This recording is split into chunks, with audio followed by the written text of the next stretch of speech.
everyone, my name is Remeeza Khan, Faculty of Department of Social Work, Christ College, Irinalakuda.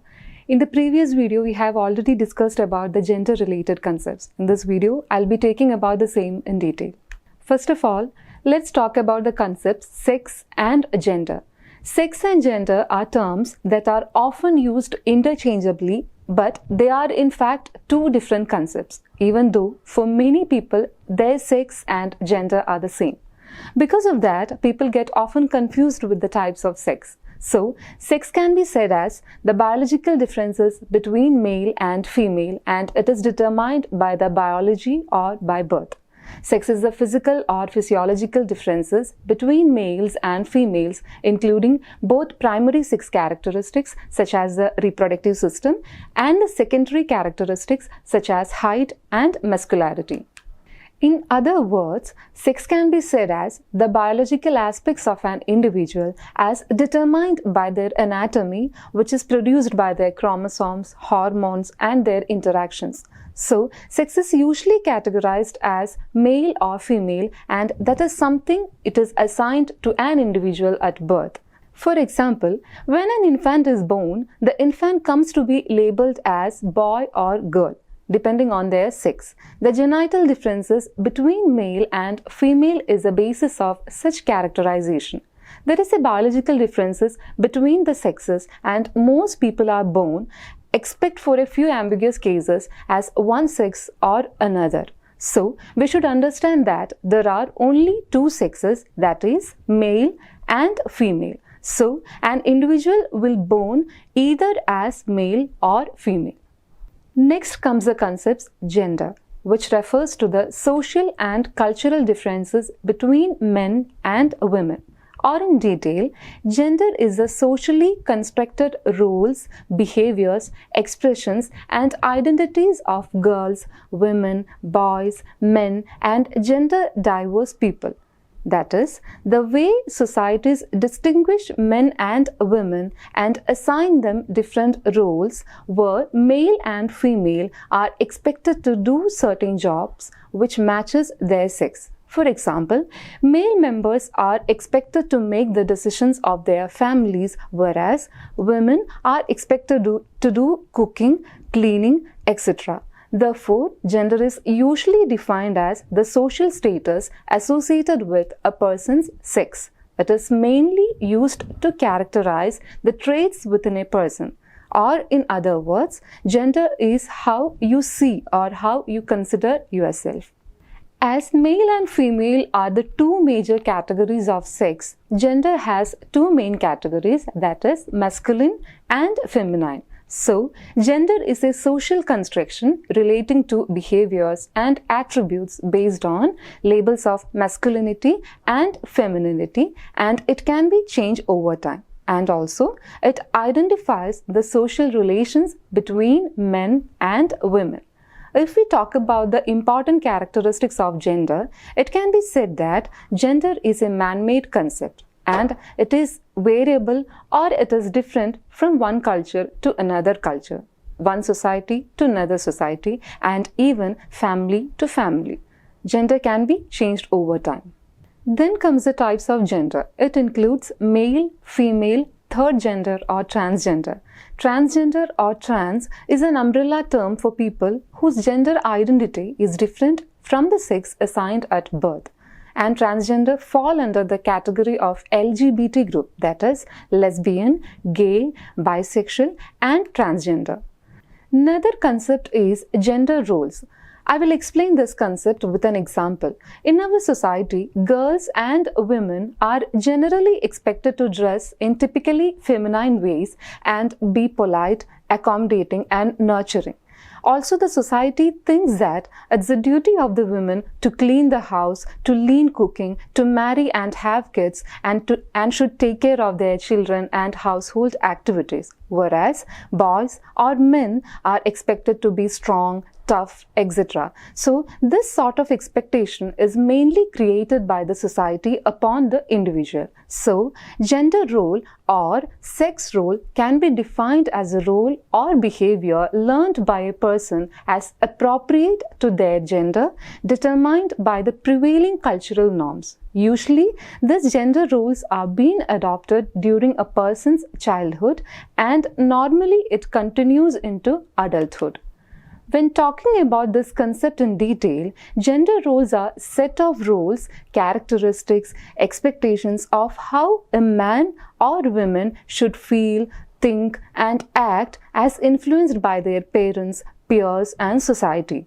This can influence men and women in almost every aspect of life. So, gender roles in society means how we are expected to act, speak, dress, groom, and conduct ourselves based upon our assigned sex.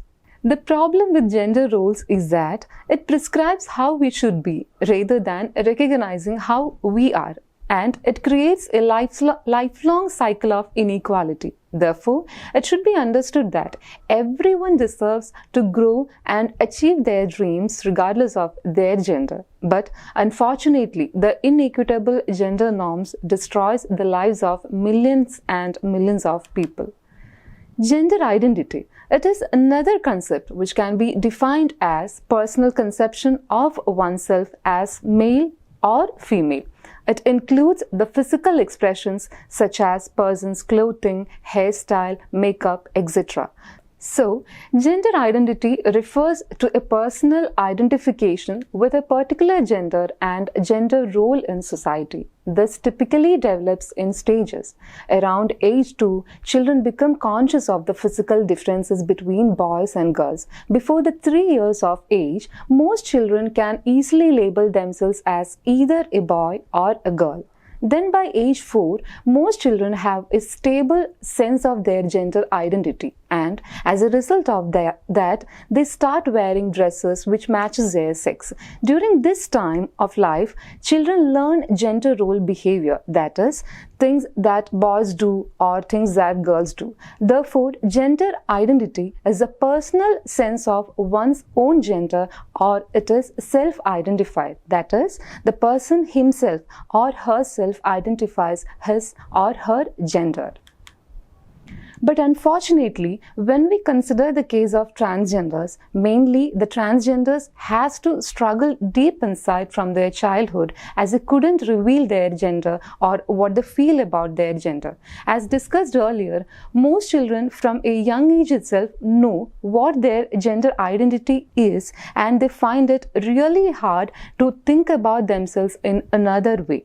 People who do not fit into this gender binary and are pressurized to follow it can experience an extreme form of distress, which can be termed as gender dysphoria. That is a distress a person feels due to mismatch between their gender identity, their personal sense of their own gender, and their sex, and it can increase the risk of mental and physical health problems. On the other side, feeling able to show one's true gender or true gender identity can definitely enhance a person's emotional and mental well-being. Next comes the concept gender division of labor. The delegation of different tasks between males and females is called gender division of labor. This concept is quite familiar to all of us in this scenario. The gender division of labor refers to the allocation of different jobs or types of work to men and women. This division is visible since time immemorial. In early societies, the gender division of labor could be seen in food gathering, where men would be the hunters, women and children would prepare the food and collect berries. Discrimination against women in this sense means that women are likely to get most of the burden of labor and most of the unpaid labor, whereas men collect most of the income and rewards resulting from the labor. The most obvious pattern in the gender division of labor is that women are mostly confined to unpaid domestic work and unpaid food production, while men dominate in cash crop production and wage employment. the way work is divided between men and women according to their gender roles is usually referred to as the gender division of labor. As we know, men and women have different roles in society. Sadly, men's roles are considered more productive and more important, while traditionally women's roles are considered passive and less important. Next comes the concept gender stereotyping, which is very familiar to us.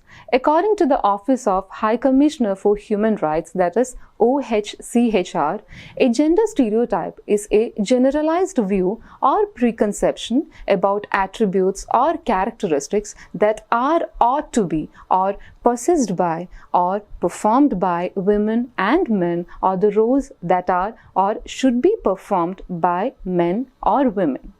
For example, there is widely held belief that men can go to the office and women should sit at home and should take care of their children and other household activities. Also, boys can go to gym whereas girls go to parlors. Boys should be strong and girls can be sensitive. Girls' color is pink and boys' color is blue. Boys can better do technical works whereas girls are not expert in that. So, these kind of preconception is called gender stereotype. These are widely held beliefs about the characteristics and behaviors of men and women. We can identify gender stereotype mainly in four major ways. The first include the stereotype regarding physical appearance of an individual. In this, we expect women to be short, delicate with smaller body frames, whereas men are expected to be tall with broad shoulders, stronger and more muscular than women. The second include stereotypes regarding behavior. For example, if men do household chores, they should engage in activities like repairing taps, appliances like mixer, juicer, etc. And even they can take important decisions of their families, whereas women are expected to do cooking, housework, better at raising children, stay at home rather than working mothers, etc. Another stereotype that commonly exists or the one which we are very much used of hearing is that men discuss matters whereas women gossips, or men don't like gossip on any matters. I don't know to which extent this is true. And the third way of identifying stereotype include stereotypes regarding occupation. In this, women or girls are expected to do jobs like teaching, nursing, secretaries, librarians, etc. Also, there are expectations that women are not good at maths, supposed to make less money than men, and also as a politician, society cannot accept women, and that fact is visible for us from the list of female political leaders of our country. While considering the case of men, they are expected to do jobs like engineers, doctors, police, political leaders, etc. Also, they are expected to be good at mathematics, make more money than women, and are better politicians. Fourth way is that stereotype regarding personality traits, where women are expected to be sensitive, docile, obedient, shy, and submissive, where men are expected to be aggressive, tough, dominant, confident, etc. From this, I really hope this concept is more clear and we all are witnessing the same from our family, society, friends, etc. We should understand things that gender stereotyping has its own negative impacts. Gender stereotype definitely harms or limits the men's capacity to develop their personal abilities, pursue their professional careers, and make choices about their lives. Also, gender stereotyping is wrongful when it results in violation of human rights and fundamental freedoms of individual. Therefore, it seriously harms the positive development of an individual. Another very important concept is gender discrimination. Gender disparity still exists in society or still exists in India. Being born as women, in Indian society, one has to face gender discrimination at all levels. At the household level, females are confined to do their household chores, raising children and looking after families, irrespective of their education degrees or job profile. At her workplace, women have limited access to job opportunities and they are paid less for the same work. Discrimination faced by a person because of their gender can be termed as gender discrimination, or else gender discrimination is the unequal or disadvantageous treatment which is inflicted on someone because they belong to a specific gender. Unfortunately, it's the women who usually have to face such gender discrimination. Or in other words, gender discrimination describes a situation in which people are treated differently simply because they are male or female rather than on the basis of their individual skills or capabilities. Even though the Indian Constitution provides equal rights and privileges for both men and women, most women across India don't enjoy these rights and opportunities which is guaranteed to them. The reason behind that can be considered as poverty, illiteracy, patriarchal setup in our Indian society where men dominate the societal and family life in India, social customs, beliefs and practices which give more preference for a male child and disfavor towards daughters, and lack of awareness among women as majority women are unaware of their fundamental rights and capabilities. Therefore, gender-based discrimination should be avoided as it has very serious consequences on the lives of people. Next comes the concept gender needs. As we all are aware of the fact that women and men have differing gender roles based on their gender needs. Same like that, they will also have different gender needs. The needs of male will be entirely different as that of females, and these gender needs can be classified as practical gender needs and strategic gender needs, that is PGN and SGN.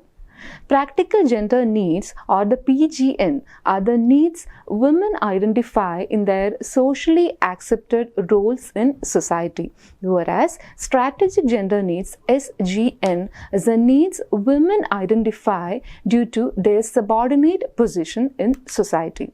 So first, we will move on to what is practical gender needs. Practical gender needs. As we all know that for the survival of people, they need basic amenities such as food, shelter, clothing, etc. And the availability of these amenities leads to the survival of human. And that basic need of an individual is called PGN, that is practical gender needs, or otherwise it can be called as the human survival needs. The concept will be more clear with the following example. Every human are expected to have the basic amenities in their life such as good housing, safe drinking water, maintenance of hygiene and sanitation, adequate lighting, regular employment, wages, transportation facilities, adequate water for domestic and other immediate consumption, childcare facilities, healthcare and insurance coverage for women, availability of nutritional supplement, electricity, fuel for cooking, income, availability of provision. So, from this, it is understood that PGN, that is, the practical gender needs, relates to the physical conditions and immediate or basic needs of an individual like food, shelter, work, water, and so forth. So, these needs are considered as most essential for the existence of humans. Then comes the strategic gender interest. As already said, women identify their needs because of their subordinate position in society. They change according to particular context relating to gender division of labor, power and control, and may include issues such as legal rights, domestic violence, equal wages, and women's control over their bodies. Meeting the strategic gender needs assist women to achieve gender equality and change the existing roles, thereby challenging their subordinate position in society. Some indicators of this strategic gender needs are as follows: access to capital investment, land rights, ownership of assets, equality in wages, political equality, sharing of domestic labor and childcare by men, reproductive rights, control over their body, legislations to challenge the abuse of women, entry of women in non-traditional occupational sectors, equal status of women, gender budgeting. That is in order to ensure that the benefits of development reach the women as much as men. Therefore, addressing the strategic gender interests assist women and men to achieve the gender equality and to change the existing gender roles and stereotypes which exist in our society. So, that's all about the concepts. Hope this video will definitely enhance your knowledge on gender-related concepts. Thank you.